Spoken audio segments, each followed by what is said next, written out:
Jack and the Beanstalk. This is the story of how Jack did a silly thing, but all was well in the end. Jack and his mother were very poor, and there came a sad day when there was just no more money left. So Jack's mother told him to take the cow to market and sell her. As Jack led the cow to market, he met a funny little man with a tall feather in his hat. "And where might you be going with that fine-looking cow?" the funny little man asked.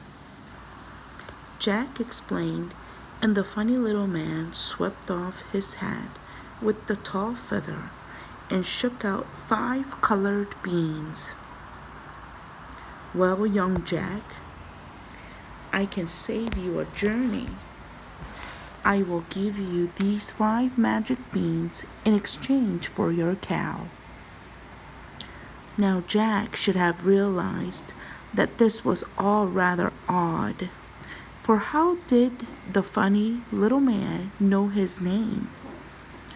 But once he heard the word magic, he didn't stop to think. He took the beans at once, gave the funny little man the cow, and ran off home to his mother. "Jack, you are a complete fool. You have exchanged our fine cow for 5 worthless beans." She flung the beans out of the window and sent Jack to bed without any supper. When he woke in the morning, Jack couldn't understand why it was so dark in the cottage. He rushed outside to find his mother staring in amazement at the most enormous beanstalk that reached right up into the clouds. "I told you they were magic beans," smiled Jack, and without any hesitation, he began to climb the beanstalk. He climbed and climbed until he could no longer see the ground below. When he reached the top, there stood a vast castle. Jack knocked at the door, and it was opened by a huge woman.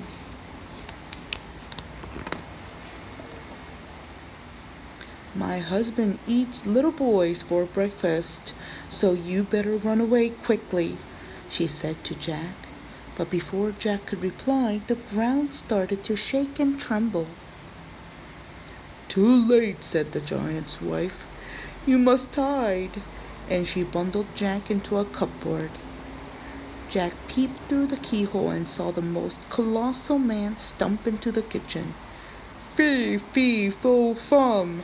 I smell the blood of an Englishman," he roared. "Don't be silly, dear. You can smell the sausages I have just cooked for your breakfast," said the giant's wife, placing a plate piled high with 163 sausages in front of him. The giant did not seem to have very good table manners and had soon gobbled the lot. Then he poured a great bag of gold onto the table and counted all the coins with a smile on his big face. He soon fell asleep. Jack darted out of the cupboard, grabbed the bag of money, and hurried out of the kitchen. He slithered down the beanstalk as fast as ever he could, and there, still standing at the bottom, was his mother. She was astonished when she saw the gold. Jack's mother bought 2 new cows, and she and Jack were very content now that they had plenty to eat every day. But after a while, Jack decided he would like to climb the beanstalk again. The giant's wife was not very pleased to see him. "My husband lost a bag of gold the last time you were here," she muttered, looking closely at Jack. But then the ground began to shake and tremble. Jack hid in the cupboard again. The giant stumped into the kitchen, Fee, fi, fo, fum, I smell the blood of an Englishman, he roared. Don't be silly, dear. You can smell the chickens I have just cooked for your breakfast, said the giant's wife, placing a plate piled high with 38 chickens in front of him. The giant had soon gobbled the lot. Then he lifted a golden hen onto the table and said, Lay! And the hen laid a golden egg. With a smile on his face, he fell asleep, snoring loudly. Jack darted out of the cupboard, grabbed the golden hen, and hurried out of the kitchen. He slithered down the beanstalk as fast as ever he could, and there, still standing at the bottom, was his mother. She was astonished when she saw the hen. Jack's mother bought a whole herd of cows and found a farmer to look after them. She bought lots of new clothes for herself and Jack, and they were very content. But after a while, Jack decided he would like to climb the beanstalk one last time. The giant's wife was not at all pleased to see him. My husband lost a golden hen the last time you were here, and she peered closely at Jack. But then the ground began to shake and tremble. This time, Jack hid under the table. The giant stumped into the kitchen. Fee, fi, fo, fum, I smell the blood of an Englishman, he roared. I would look into the cupboard if I were you, said the giant's wife. But of course the cupboard was empty. They were both puzzled. The giant trusted his nose, and his wife didn't know where Jack had gone. Eat your breakfast, dear. I have just cooked you 92 fried eggs, said the giant's wife, placing a plate in front of him.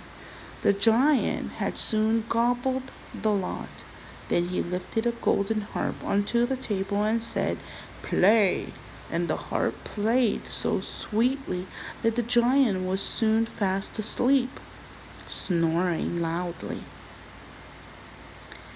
Jack crept out from under the table and grabbed the golden harp. But as soon as he touched it, the harp called out, Master, Master! And the giant awoke with a great start. He chased after Jack, who scrambled down the beanstalk as fast as ever he could, with the harp in his arms. As fast as Jack reached the ground, he placed to get a big axe and chopped through the beanstalk. Down stumbled the great beanstalk, down stumbled the giant, and that was the end of them both. Jack and his mother lived very happily for the rest of their days. The bag of gold never ran out. The hen laid a golden egg every day, and the harp soon forgot about the giant and played sweetly for Jack and his mother.